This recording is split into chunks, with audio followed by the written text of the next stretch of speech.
말씀을 근거로 전도해야만 하는 이유 세 가지를 한번 살펴보심으로써 전도의 가치와 의미와 또 이유를 새롭게 깨닫고 우리의 삶이 전도할 수 있는, 정말 그리스도를 전할 수 있는 그런 삶이 다 되시기를 예수님 이름으로 축원드립니다.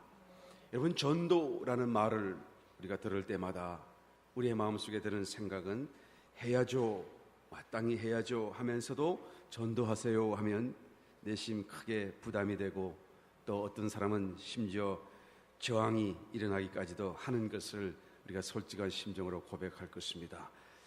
목사님, 요즘에 전도할 때가 어디에 있습니까? 전도해도 안 돼요. 예수님 모르는 사람이 어디가 있습니까? 알고서도 안 오는데요. 얼마나 사람들이 강팍해졌는지 예수님 전가한다 한들, 전도한다 한들 아무 소용이 없습니다 라고 말하는 그런 소리를 종종 듣습니다. 여러분, 꼭 틀린 말은 아니지만 또 어느 정도 맞는 말이긴 하지만, 그러나 이런 말을 할 때마다 듣는 사람이나 또 말하는 사람이나 내심 안에는, 속에서는 뭔가 잘못되고 있다라는 생각을 우리가 지어버릴 수가 없을 것입니다.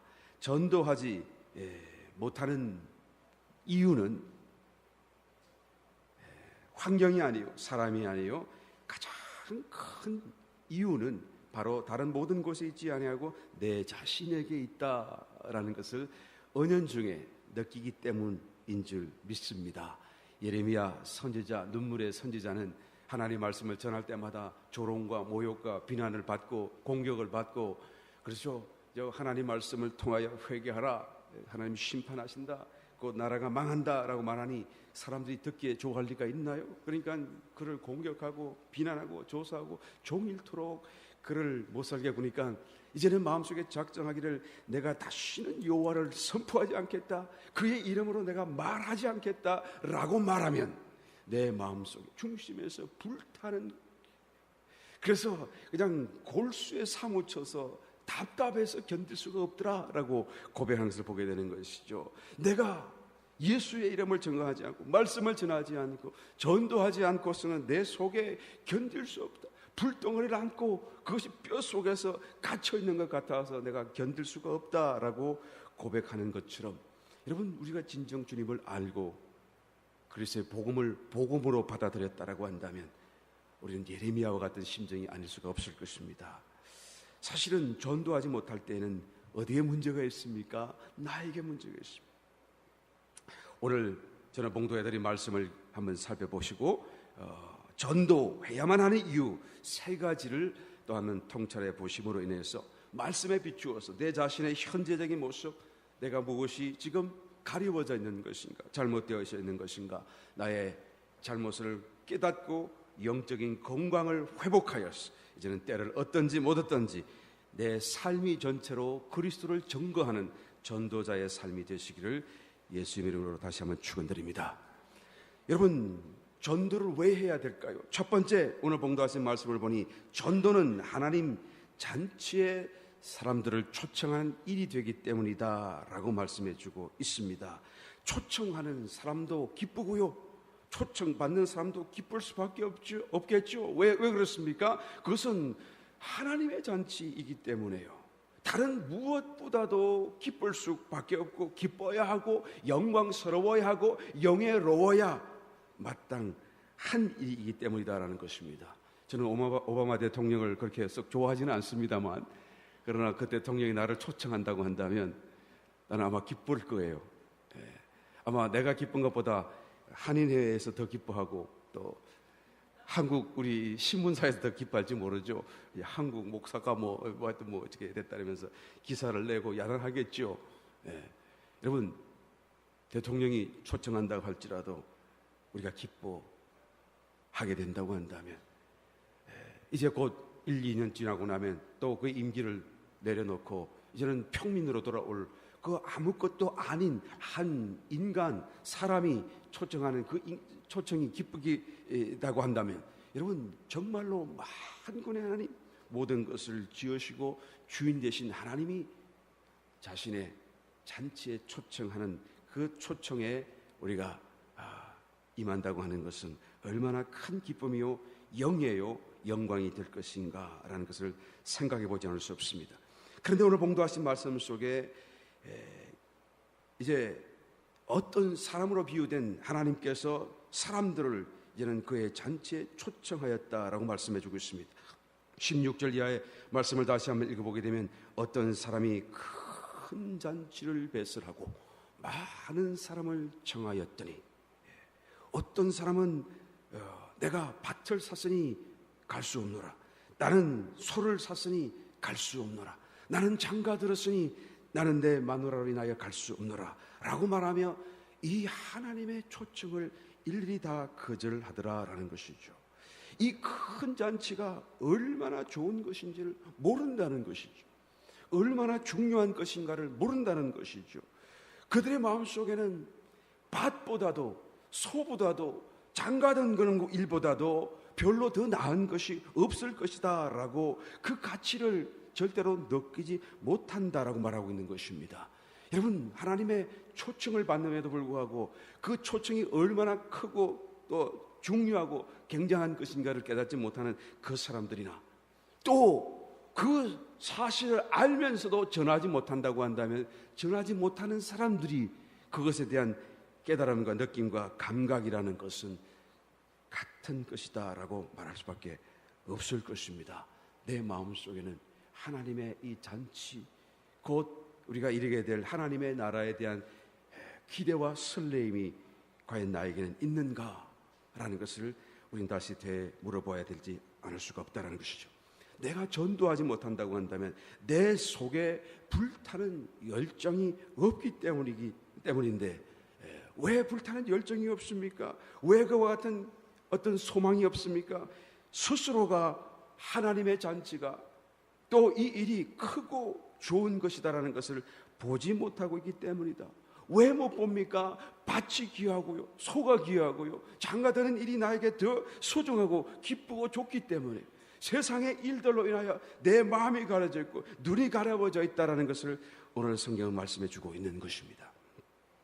여러분, 남을 전도할 수 있는가? 전도하기 이전에 이것은 심각하게 사실은 나의 문제이다라는 것을 우리는 말하지 않을 수 없는 것이죠. 나는 지금 깨어있는가? 나는 지금 과연 이 소망, 이 신앙 안에 있는 소망이 가장 강력하고 가장 큰 소망이고 누구도 또 방해할 수 없고 빼앗길 수 없는 기쁨이요 또한 설렘이라고 나는 말할 수가 있는가라는 것을 되물어보아야 된다라는 것이죠. 여러분, 알래스카 지역에는 늑대를 사냥할 때 특별한 방법을 사용한다고 한답니다. 이제 아주 면돌과 같이 나를 선 그런 아주 예리한 가루에 피를 바르고 그리고 또 얼음을 입히고 또 피를 바르고 얼음을 입히고 그리고 이제는 조금씩 두툼하게 그게 가려워지게 되면 그것을 얼음 위에다가 꼽아 놓게 되고 그리고는 이제 집에 갔다가 기다리는 거예요. 이제 주변을 스성이던 늑대가 피 냄새를 맡고요. 그래서 다가와서 보고 그래서 피가 있다는 것을 발견하고 혀로부터 핥기 시작하는 것이죠. 그래서 혀를 막 이렇게 피가 피맛과 이 향에 취해가지고 열심히 그런데 막 핥다가 보면 그 예리한 칼날이 드러나고 자기 혀가 이제는 갈라지고 자기에게서 나오는 피가 그 피인 줄 모르고 자기 피를 지금 벌컥벌컥 마시면서도 자기 피인 줄 모르고 계속하여 그 피의 맛에 취해서 향에 취해서 가장 그 날쌘 칼을 핥고 또 핥고 할 때는 그러다 마침내 피가 다 빠지게 되면 기운이 빠져서 그 자리에 쓰러지고 말게 된다라는 것이죠.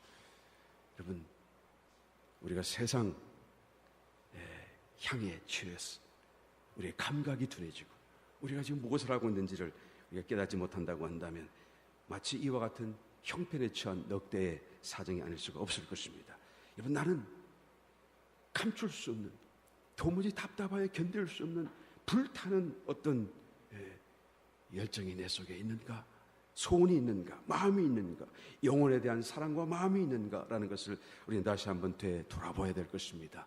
왜 내가 전도해야 하는 것인가?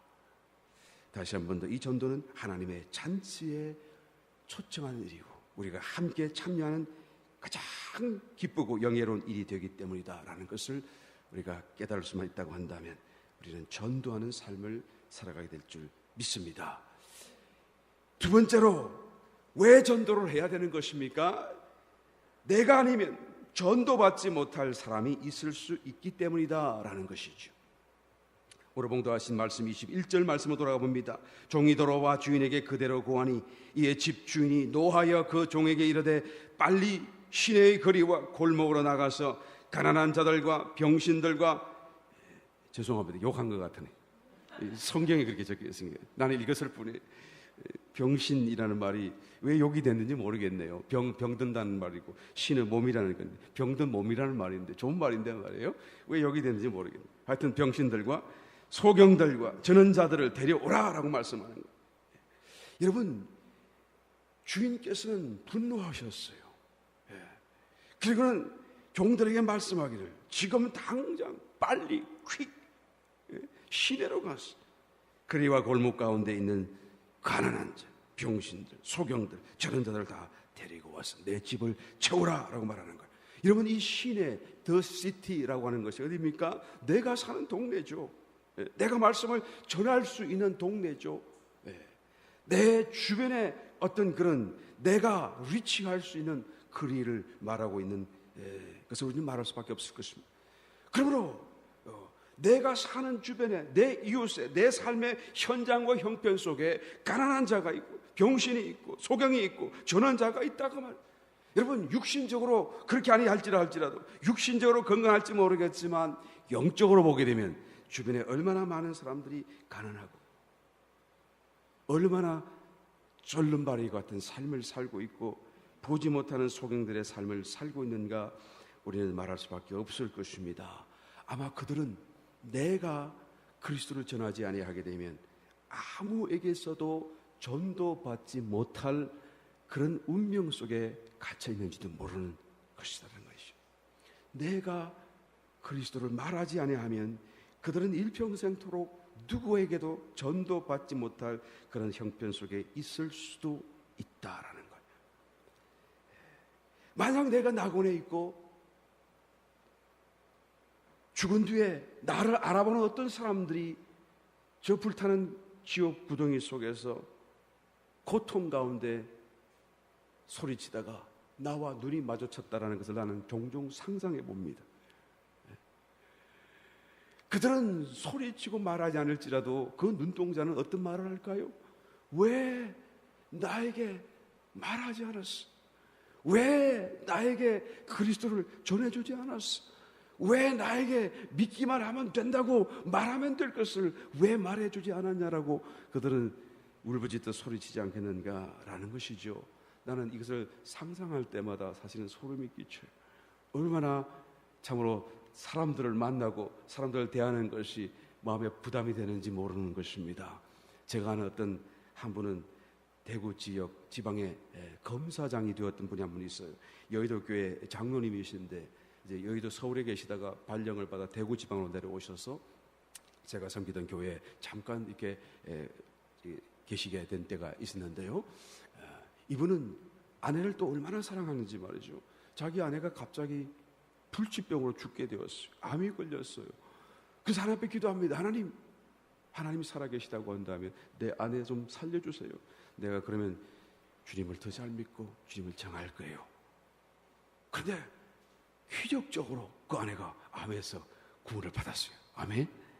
얼마나 놀랬겠어요. 자기가 기도한 대로 하나님이 그냥 단방에 불가능하다는 그 병이 고침받고 건강하게 회복해버렸으니까 얼마나 놀랬겠어요. 그때로부터 하나님을 열심으로 믿기 시작하는데요. 이 검사장이 열심히 믿으니까 어떻게 해요? 옆에 주변에 있는 사람이 자동적으로 따라다니는 거예요. 눈치 보느라고. 이분이 교회 가니까 말이에요. 자기는 절전에 다니는 사람도 그냥 교회 와가지고 얼굴 도장 찍으려고 말이에요. 그래서 한 번 교회를 가면 말이에요. 이분이 교회를 가면 30명, 50명 막 그냥 따라오는 거예요. 그러니까 교회가 갑자기 막 부흥을 해. 막 갑자기 웅성웅성해요. 막 분위기가 이상해질 정도로. 그러면서 그분들이 일일이 다 교회 와주셔서 너무 감사하다 그러고 인사하고, 그리고 붙들어 꼭 예수 잘 믿어야 된다라고 전도하기 시작하는데, 이분은 만나기만 만나면 예수 이야기, 전도 이야기, 이 양반이 검사인지 전도자인지 이게 직업이 뭔지 분간이 어떤 데는 혼돈될 정도로 말이죠. 예수님 얘기만 하는. 그런데 감동스러운 것은 가까이서 한번 얘기를 하는 가운데 그런 얘기를 해요. 자기는 자기에게 연결된 어떤 사람이라도 단 한 명의 사람의 이름도 나는 놓치지 않습니다. 반드시 수첩에 기록해 둡니다 라고 해요. 여러분, 검사장이니까 얼마나 일이 많겠고 얼마나 만나는 사람이 많겠어요, 그렇죠? 그런데 자기는 어떻게든지 전혀 모르는 사람일지라도 자기하고 어떻게든지 연결만 되면 그냥 그 이름을 수첩에 적어놓고 반드시 이 사람을 위하여 기도하고 이 사람을 위하여 꼭 예수님을 전한다라고 말을. 그러면서 자기의 수첩을 보여주는데 얼마나 참 위안하고 또 감동이 되고 또 참 부끄러운지 말이죠. 예? 목사도 그렇게 못하는데 얼마나 그렇게 예수님을 사랑하고 열정적으로 예수님을 전가하며 사는지 속으로 또 그 사람이 참 부럽기까지 하고 참 행복하겠구나라는 생각이 들기도 하더라는 것입니다. 여러분, 그분이 행복해서 좋아서 하는 일이겠지만 우리는 반대로 우리가 그렇게 하지 아니한다고 한다면 그 영혼이 지옥에서 우리를 향하여 소리칠 때 우리는 어떤 얼굴로 그에게 변명하고 말해줄 수 있겠는가라는 것을 생각하지 않을 수 없다라는 것입니다. 너희가 빨리 시내에 가서 거리에 가서 골목에 가서 전한 자, 소경된 자, 눈먼 자들을 향하여 이제는 그리스도의 복음을 전가하라라고 주님은 말씀해 주고 있는 것입니다. 23절 말씀에 계속하여 말씀하시기를 주인이 종에게 이르되 길과 산으로 또 나아가서 사람을 강권하여 데려다가 내 집을 채우라. 강권한다는 이 말씀은 아난카쪼라는 단어인데요, 이것은 기어코 설득한다 그 말. 그냥 기어코 그를 그냥 설득해서라도 억지로라도 그에게 그리스도를 전하고 예수를 믿게 만들어라라고 주님이 말씀해 주고 있는 거예요. 그렇게 되시기를 예수님 축원합니다. 미국 소매상 협의회에서 통계를 낸 자료가 있습니다. 판매원들이 어떻게 판매에 성공하는가라는 것을 살펴보았죠.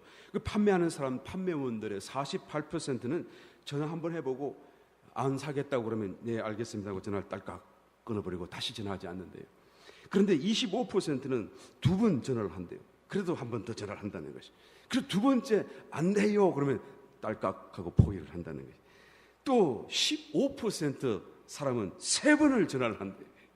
두 번, 세 번까지 전화를 하고 또 세 번째도 안 산다 그러면 진짜 안 살려나 보다 하고 딸깍하고 얘는 다시 전화하지 않는다라고 해요. 이게 합산을 해보니까 88%가 돼요.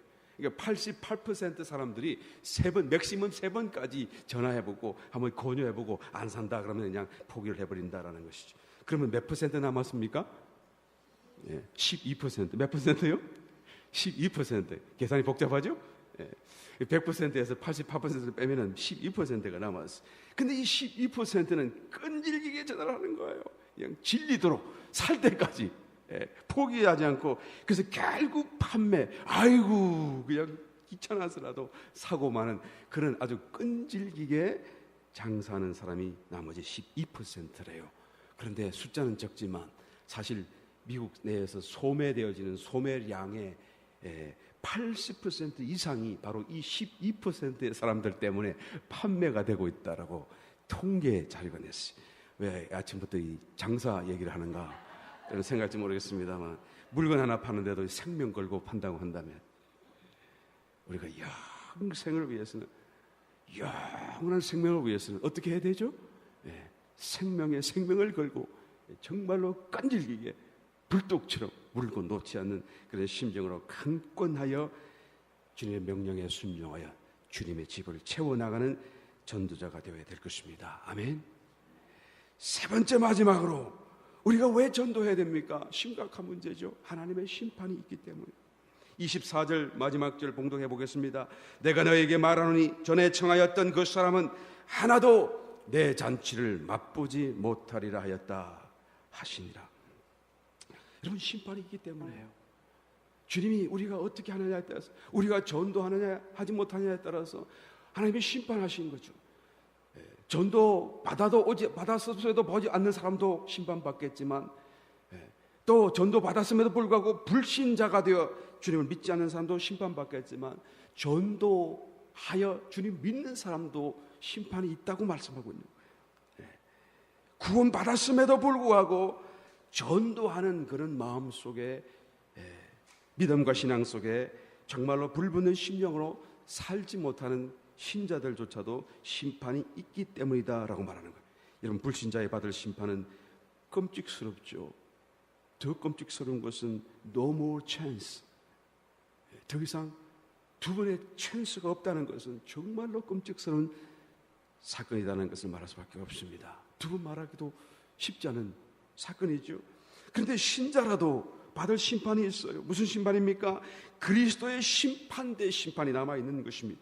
고린도전서 3장의 사도 바울은 고백하기를 금과 은과 보석으로 너희가 너희의 공력을 쌓을지 나무와 풀과 지푸로 쌓은 자는 그날에 그리스도의 심판대로부터 나오는 뜨거운 불로 인하여 다 타버릴 것이고 불 가운데서 뜨겁게 부끄러운 구원을 당할 수밖에 없을 것이다 라고 경고의 말씀을 하고 있는 것을 보게 되는 것입니다.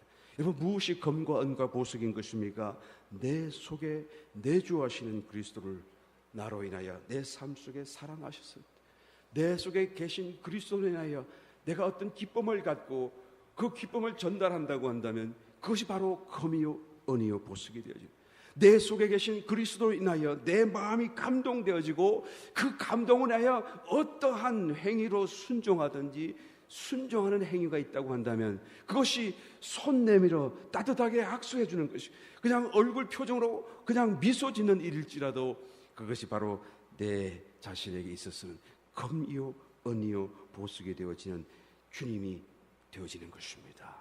무엇이 금과 은과 보석인 것입니까? 나의 선한 행위가 아니라 내 속에 계신 그리스도가 나로 인하여 나에게 얽혀지고 덮여지고 또 내 자신의 것으로 또한 살아나실 때에 그것이 금이요 은이요 보석이 된다라는 것입니다. 우리가 예수님을 전도한다는 것은 곧 예수님을 살아내는 것. 시편 45편 13절 말씀을 보게 되면 시편 기자는 이렇게 고백합니다. 왕의 딸이 궁중에서 모든 영화를 누리는데 이 왕은 그리스도요, 왕의 딸은 그리스도의 신부된 성도를 말씀해주고 있습니다. 문맥상의 이해를 대 보게 되면, 그런데 그 신부가 입은 옷이 어떤 옷입니까? 금으로 술을 놓았어요.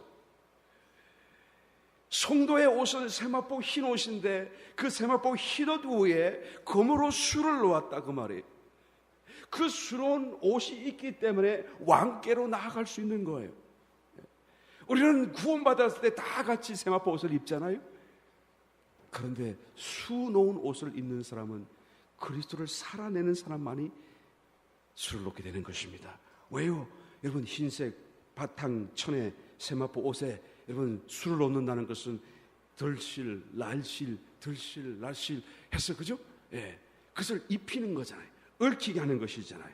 그래서 내 속에 계신 그리스도가 들어오고 나가고 또 전하고 또한 전거받고 하는 속에서 그리스도의 살아나오심이 곧 우리의 옷 위에 술을 놓는, 금실을 놓는 이런 참으로 영화로운 옷이 될 수가 있다라는 것을 말씀해 주고 있는 것입니다.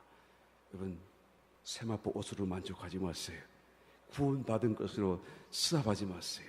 그 옷 위에 금실로, 은실로, 보석으로 치장을 하고 술을 놓을 수 있도록 우리의 삶이 나아가야 되는 것입니다. 무엇이 술을 놓나요? 전도하는 것이죠. 그리스도를 전할 때마다 나의 세마포 옷에는 그리스도가 나아갔다가 들어왔다가 금실이 놓아지는, 수 놓아지는 이 영화로운 옷이 되어진다라는 것이죠. 예수님을 전하게 되시기를 예수님을 축원합니다. 불신자에게 예수님을 전하세요. 예수님을 믿도록 전해야 되는 것이. 신자에게도 예수님을 전하세요. 예수님을 더 알도록, 예수를 위하여 준비할 수 있도록. 여러분, 말씀을 전하고 그리스도를 전한다고 하는 것은 곧 전달받는 사람을 준비케 하려는 의도도 있지만 또 한편으로는 내 자신이 준비되기 위함이라는 사실을 성경이 말씀해주고 있는 것입니다. 하나님의 심판이 있어요. 우리는 준비해야 돼요. 우리의 삶을 그냥 보낼 수는 없는 것입니다. 예수 그리스도를 살아내시고 내가 때를 얻든지 못 얻든지 그리스도를 전파할 수 있는, 그래서 주님 앞에 서는 그날에 이 영원한 옷을 입고 신부가 되어 주님 앞에 또한 기쁨으로 나아갈 수 있는 저와 여러분 다 되시기를 예수의 이름으로 축원드립니다.